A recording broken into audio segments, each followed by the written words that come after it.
حج ہی کا موقع تھا، مدینہ منورہ کے 12 اشخاص. اب یہاں پہ جو 12 اشخاص کے بارے میں ذکر ہے بیٹا، یہ پہلے 6 افراد جو تھے ان کے ہی ساتھ تھے، ان میں پلس ہو کے 6 افراد وہی تھے اور 6 مزید تھے. اسی گھاٹی میں، اسی جگہ پر اسلام میں داخل ہو. اب یہ وہ گھاٹی کون سی تھی؟ یہ عقبہ والی گھاٹی تھی. اب یہاں پہ جاننے کی بات یہاں لکھا ہوا ہے کہ مکہ مکرمہ سے منی آتے جاتے ہوئے منی کے مغربی کنارے سے گزرنا پڑتا تھا، اور یہی جو گزرگاہ تھی عقبہ کے نام سے مشہور ہے. یہ جو رستہ یہ جو تھا اس جگہ کے نام کو عقبہ کہا جاتا ہے. اچھا جی، اب کیا ہوا؟ تاریخ اسلام میں اس بیت کا نام بیت عقبہ اولیٰ ہے. ٹھیک ہے، یہ جو 12 افراد انہوں نے بیعت لی تھی یہ بیت عقبہ اولیٰ کے نام سے مشہور ہے، یعنی پہلی عقبہ میں جو بیعت لی گئی. اچھا، اب یہ جو بیعت ہوئی ان کی کچھ شرائط بھی تھیں، کچھ کنڈیشنز تھیں، کیونکہ جب بھی کوئی معاہدہ ہوتا ہے تو اس کی کوئی نہ کوئی شرائط تو ہوتی ہیں. اب نبی پاک صلی اللہ علیہ وسلم نے جو جن باتوں پر بیعت لی، نمبر 1 سب سے پہلے نمبر پہ تھا ہم اللہ تعالیٰ کے ساتھ کسی کو شریک نہیں ٹھہرائیں گے، چوری نہیں کریں گے، اپنی اولاد کو قتل نہیں کریں گے، اور کسی پر بہتان نہیں لگائیں گے. بہتان کا مطلب ہوتا ہے کسی پر الزام لگانا. اور ہمیشہ نبی پاک صلی اللہ علیہ وآلہ وسلم کی اطاعت کریں گے. نبی پاک صلی اللہ علیہ وسلم نے فرمایا تم میں سے جس نے اس بیعت کی پابندی کی، یعنی جو اس بات کو ہمیشہ اس پر عمل کرے گا اس کے لیے جنت ہے، اور اگر کسی نے ان چیزوں میں سے یعنی ان باتوں میں سے کسی بھی بات پر عمل نہ کیا تو اس کو میں نے اللہ کے سپرد کیا، یعنی اللہ کے حوالے کر دیا. ٹھیک ہے، آگے چلتے ہیں. نبی اکرم صلی اللہ علیہ وآلہ وسلم نے ان اشخاص کو، ان لوگوں کو جب رخصت کیا تو رخصت کرتے ہوئے، رخصت کرنا یعنی بھیجا، واپس بھیجا، تو حضرت اسد بن زرارہ رضی اللہ تعالیٰ عنہ کو مدینہ منورہ میں ان کا قائد اور امام مقرر فرمایا. اس قائد یعنی لیڈر، کہ ان کی نگرانی میں سارے کام کا جو سب کچھ دیکھا جائے، سارے معاملات طے ہوں. اس موقع پر اہل یثرب یعنی مدینہ کے رہنے والوں نے آپ صلی اللہ علیہ وآلہ وسلم سے درخواست کی کہ آپ صلی اللہ علیہ وسلم کسی کو ان کے ساتھ معلم بنا کر بھیجیں، یعنی کسی کو استاد بنا کر بھیجیں جو قرآن مجید کی اور اسلام کی تعلیم دے سکے ان کو. چنانچہ کیونکہ ان لوگوں کو تو پتہ ہی نہیں تھا نا کہ دین کیا کہتا ہے، قرآن پاک کیسے پڑھنا ہے. اور قرآن پاک سے مجھے یہاں پر میں ایک بات واضح کر دوں بیٹا، ہم لوگوں نے جو قرآن پاک اسکول میں پڑھا ہے آپ لوگوں نے اس کی دہرائی ضرور کرنی ہے. چنانچہ آپ صلی اللہ علیہ وآلہ وسلم نے حضرت مصعب بن عمیر رضی اللہ تعالیٰ عنہ کو ان لوگوں کے ساتھ مدینہ منورہ بھیج دیا. یعنی حضرت مصعب بن عمیر کو استاد بنا کر بھیجا تاکہ وہ جو نئے اسلام لانے والے لوگ تھے ان کو قرآن مجید کی تعلیم دے سکیں، اسلام کی تعلیم دے سکیں، اور مزید مسلمان جو ہے مزید تبلیغ کا کام جاری رکھ سکیں. مدینہ منورہ جب وہ پہنچے تو حضرت اسد بن زرارہ رضی اللہ تعالیٰ عنہ کے مہمان بنے، یعنی ان کے گھر میں نے قیام کیا، ٹھہرے. حضرت مصعب بن عمیر رضی اللہ تعالیٰ عنہ کی دعوت تبلیغ بہت مؤثر ثابت ہوئی. یعنی جب حضرت مصعب نے تبلیغ لوگوں کو اسلام کی تبلیغ دی، اسلام کی طرف بلایا، دعوت دی، تو بہت سے نامی گرامی مشہور لوگوں نے اسلام قبول کیا. نامور شخصیات کہتے ہیں جو بہت مشہور ہوتے ہیں، اور امیر، رئیس، ان لوگوں نے اسلام قبول کر لیا. یہ تھی پہلی بیعت عقبہ. ٹھیک ہے، اس کے بعد آگے نیکسٹ ہمارا جو ٹاپک ہے وہ ہے بیعت عقبہ ثانیہ، یعنی دوسری بیعت جو عقبہ میں ہوئی. عقبہ اولیٰ کے 1 سال کے بعد حج کے موقع پر، جب عقبہ اولیٰ ہوئی وہ بھی حج کے موقع تھا، اور جب عقبہ ثانیہ ہوئی وہ بھی حج کے موقع پر ہوئی. مدینہ منورہ کے تقریباً 75 اشخاص 75 لوگ تھے، جن میں سے 73 جو تھے وہ آدمی تھے، 73 مرد تھے اور 2 عورتیں تھیں. انہوں نے منی کی اسی گھاٹی میں نبی اکرم صلی اللہ علیہ وآلہ وسلم کے ہاتھ پر بیعت کی. یعنی آپ صلی اللہ علیہ وسلم کی شاگردی میں آئے، اسلام قبول کیا، انہوں نے آپ صلی اللہ علیہ وآلہ وسلم کو مدینہ منورہ آنے کی بھی دعوت دی۔ اس موقع پر نبی اکرم صلی اللہ علیہ وآلہ وسلم کے چچا حضرت عباس رضی اللہ تعالیٰ عنہ، انہوں نے آپ صلی اللہ علیہ وسلم کے ساتھ وفاداری کا ثبوت دیا۔ حضرت عباس رضی اللہ تعالیٰ عنہ غیر مسلم تھے، انہوں نے اسلام ابھی تک قبول نہیں کیا تھا، اور نان مسلم ہونے کے باوجود، یعنی وہ مسلمان نہیں تھے، کافر ہی تھے، اس کے باوجود آپ نے حضرت محمد صلی اللہ علیہ وآلہ وسلم کا بھرپور ساتھ دیا، اور وہ مسلمانوں کے دشمن نہیں تھے۔ بیٹا یہ ضروری نہیں ہوتا ہے کہ تمام جو غیر مسلم ہیں، ہر غیر مسلم ہی مسلمانوں کا دشمن ہو، یہاں سے یہ بات ثابت ہوتی ہے۔ ضروری نہیں ہے کہ غیر مسلم دشمنی ہی کرے، انسانیت کے ناطے ساتھ دیا تھا۔ جو آپ کے چچا تھے حضرت عباس، وہ نان مسلم ہونے کے باوجود، غیر مسلم ہونے کے باوجود اپنے بھتیجے کے ساتھ رہے، اور انہوں نے انسانیت کے ناطے آپ صلی اللہ علیہ وآلہ وسلم کا ساتھ دیا، اور اہل یثرب سے کہا، آپ صلی اللہ علیہ وسلم نے فرمایا اگر مرتے دم تک نبی اکرم صلی اللہ علیہ وآلہ وسلم کا ساتھ دے سکتے ہو تو بہتر ہے، ورنہ ابھی سے کنارہ کش ہو جاؤ۔ یعنی آپ کے چچا نے اتنی بڑی بات کی کہ اگر تو تم مرتے دم تک نبی اکرم صلی اللہ علیہ وسلم کا ساتھ دو گے پھر تو ٹھیک ہے، ورنہ ابھی سے الگ ہو جاؤ۔ بیعت عقبہ ثانیہ جب ہوئی، اس پر بھی کچھ شرائط تھیں۔ میں نے آپ کو پہلے بھی بتایا، کوئی بھی معاہدہ ہوتا تھا، ابھی بھی جو ہوتا ہے اس کی کوئی نہ کوئی شرائط ہوتی ہیں۔ اس کی کچھ شرائط یہ تھیں کہ آپ صلی اللہ علیہ وسلم نے فرمایا تم لوگ چستی ہو یا سستی، یعنی بیمار ہو یا تندرست ہو، ہر حالت میں میری بات مانو گے۔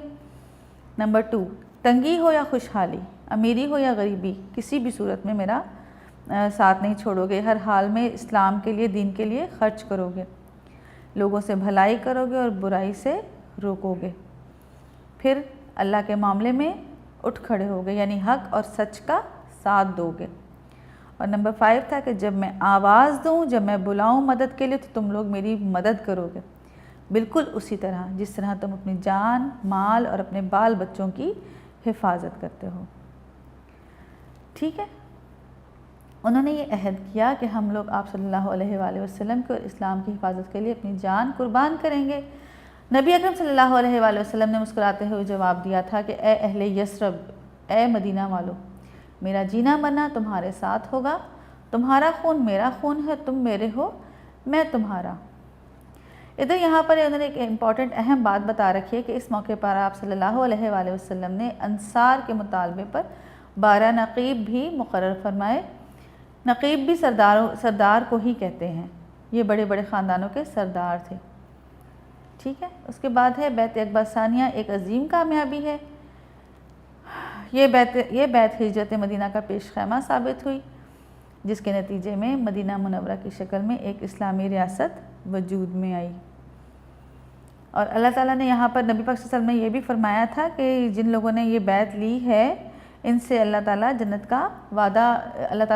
کا وعدہ کیا، یعنی ان کو ہر حالت میں جنت ملے گی اگر وہ اس بیعت کے بعد اپنے وعدے پر قائم رہیں گے، پابندی کریں گے، تو پھر ان کے لیے جنت واجب ہے۔ لیکن اگر کسی نے خیانت کی، کسی ایک بات میں بھی خیانت کی، تو اس کا معاملہ پھر اللہ کے سپرد ہوگا۔ تو یہ بیٹا یہ تھا بیعت عقبہ اولیٰ و ثانیہ۔ اس میں خاصی مشکل الفاظ ہیں، لیکن اس کو میں نے ایکسپلین اس لیے کر دیا تاکہ آپ کچھ طرح سے ساری بات سمجھ میں آ جائے۔ تو اس کے بعد ہم جو ہے اس کے جو کوشچن آنسرز بھی دیکھ لیتے ہیں۔ اس میں جو فرسٹ کویشچن ہے وہ یہی ہے کہ مختصر سوال ہے، اہل مدینہ نبی اکرم صلی اللہ علیہ وآلہ وسلم کی بعثت کے بارے میں کیسے جانتے تھے؟ کیسے پتہ تھا اہل مدینہ کو کہ نبی پاک صلی اللہ علیہ وسلم تشریف لائیں گے؟ بیٹا اس کے بعد اس کے سوال جواب ہیں، مختصر سوال جواب کہ اہل مدینہ نبی اکرم صلی اللہ علیہ وآلہ وسلم کی بعثت کے بارے میں کیسے جانتے تھے کہ آپ دنیا میں تشریف لائیں گے یا آپ پہ نبوت آئے گی؟ تو اہل مدینہ نے اس کے بارے میں جو مدینہ کے یہود تھے ان سے سن رکھا تھا۔ دوسرا سوال ہے کہ نبوت کے 12ویں سال کس صحابی کو معلم بنا کر بھیجا؟ اس کے بارے میں بھی میں نے ابھی آپ کو بتایا ہے کہ حضرت مصعب بن عمیر رضی اللہ تعالیٰ عنہ کو معلم بنا کر بھیجا تھا تاکہ وہ قرآن پاک کی تعلیم دے سکیں۔ سوال نمبر 3 ہے نبی اکرم صلی اللہ علیہ وآلہ وسلم نے اہل مدینہ کو کن الفاظ میں تسلی دی؟ تو اس کا جواب اے اہل یثرب میرا جینا منا تمہارے ساتھ ہوگا، تمہارا خون میرا خون ہے، تم میرے ہو اور میں تمہارا ہوں۔ پھر اس کے بعد یہ سوال نمبر 4 بھی ہے، نبی اکرم صلی اللہ علیہ وآلہ وسلم نے کن باتوں پر بیعت لی تھی؟ بیعت عقبہ اولیٰ کے بارے میں بات ہو رہی ہے، تو اس میں جتنی شرائط تھیں وہ آپ کی بک میں بھی موجود ہے، ہم نے نوٹس میں بھی کیا ہے۔ اس میں کچھ 5 پوائنٹس سے کسی کو شریک نہیں ٹھہرائیں گے، جو اللہ کے ساتھ کسی کو شریک نہیں ٹھہرائیں گے، چوری نہیں کریں گے، اپنی اولاد کو قتل نہیں کریں گے، کسی پر بہتان نہیں لگائیں گے، اور نبی پاک صلی اللہ علیہ وآلہ وسلم کی اطاعت کریں گے۔ اس کے بعد 2 تفصیلی سوال ہیں کہ بیعت عقبہ اولیٰ ثانیہ کے بارے میں آپ کیا جانتے ہیں، آپ نے اس کے بارے میں بتانا ہے۔ اور سوال نمبر 2 ہے بیعت عقبہ اولیٰ سے کیا نتائج نکلے تھے؟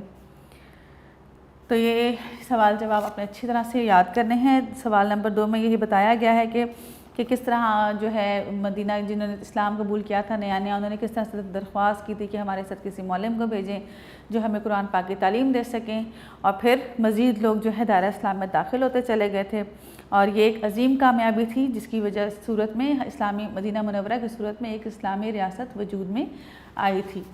تو یہ سب سوال آپ کو میں نے سمجھا دیے، آپ کو میں نے ڈیٹیل بھی اس کی سمجھا دی ہے۔ اس کے بعد بیٹا یہ تو ہمارا ٹاپک تھا، میں امید کرتی ہوں آپ کو اچھی طرح سے سمجھ میں بھی آ گیا ہوگا۔ ایک بات آپ نے یاد رکھنی ہے وہ یہ کہ ہم لوگوں نے اسکول میں قرآن مجید کی تلاوت کی کچھ سپارے 19ویں پارے سے لے کے پارہ نمبر 23 تک ہم نے پڑھا تھا۔ آپ نے اس کی پریکٹس گھر پہ کرتی رہنی ہے، اس کی دہرائی کرتے رہیے گا، اور آپ کو یہ بھی پتہ ہونا چاہیے کہاں ٹھہرنا ہے، کہاں جاری رکھنا ہے، کہاں پہ وقفہ لازم ہے، کہاں پر نہیں ہے۔ آپ وہ جو علامات اس میں قرآن پاک میں دی بھی ہوتی ہیں آپ نے ان کو بھی یاد کرنا ہے، آپ کو پتہ ہونا چاہیے اس کے توآ کا یا میم کا یا لام الف جو لا لکھا ہوتا ہے اس کا کیا مطلب ہے۔ ٹھیک ہے، اب ہم آگے ناظرہ کی طرف آتے ہیں۔ حدیث نمبر 2 ہم پڑھیں گے، تو آپ اپنی بک کھولیے۔ جی بیٹا، پچھلے لیکچر میں ہم نے حدیث نمبر 1 پڑھی تھی، میں نے بتایا تھا کہ حدیث ان الفاظ کو کہتے ہیں جو نبی پاک صلی اللہ علیہ وآلہ وسلم نے اپنے زبان مبارک سے ادا کیے ہوتے ہیں، اس کو حدیث کہتے ہیں، قول کو یا تقریر کو حدیث کہتے ہیں۔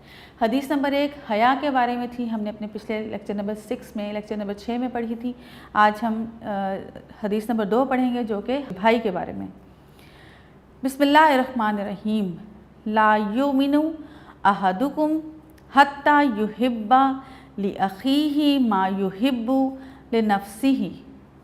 لا یؤمن احدکم حتی یحب لأخیہ ما یحب لنفسہ۔ اس کا ترجمہ ہے تم میں سے کوئی شخص اس وقت تک کامل مومن نہیں بن سکتا جب تک اپنے بھائی کے لیے وہی پسند نہ کرے جو اپنے لیے کرتا ہے۔ آپ کو پتہ ہے مسلمان اور مسلمان آپس میں بھائی ہیں۔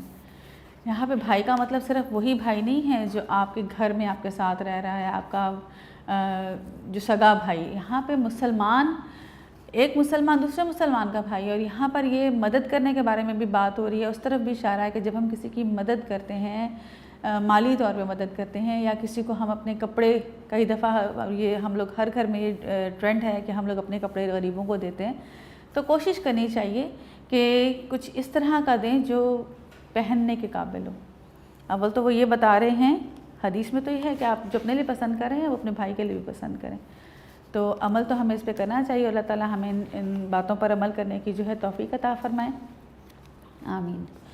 قرآن مجید کے بارے میں بات کری تھی کہ آپ لوگوں نے سپارے کو، اپنے تینوں پاروں کو، 4 پارے ہیں 19 20 21 22 23 5، تو آپ نے ان پاروں کی دہرائی کرنی ہے، باقاعدہ تجوید کے ساتھ پڑھنا ہے، زیر زبر پیش اعراب کے ساتھ پڑھنا ہے، غلطی کی گنجائش نہ کی رکھیے گا، بالکل بھی اچھے طریقے سے صحیح تلفظ کے ساتھ پڑھیے گا۔ اچھا بیٹا، یہ تھا ہمارا آج کا لیکچر، مجھے یقین ہے آپ کو اچھی طرح سے سمجھ میں آیا ہوگا۔ آپ نے اس کے MCQs پچھلے جو آپ کا جو تھا، جتنے لیکچرز ہم نے لیے ہیں ان سب کے MCQs کو بہت اچھی طرح سے یاد کرنا ہے، سوال جواب کو یاد کرنا ہے۔ انشاءاللہ ہم پھر ملیں گے، اجازت دیجیے، فی امان اللہ۔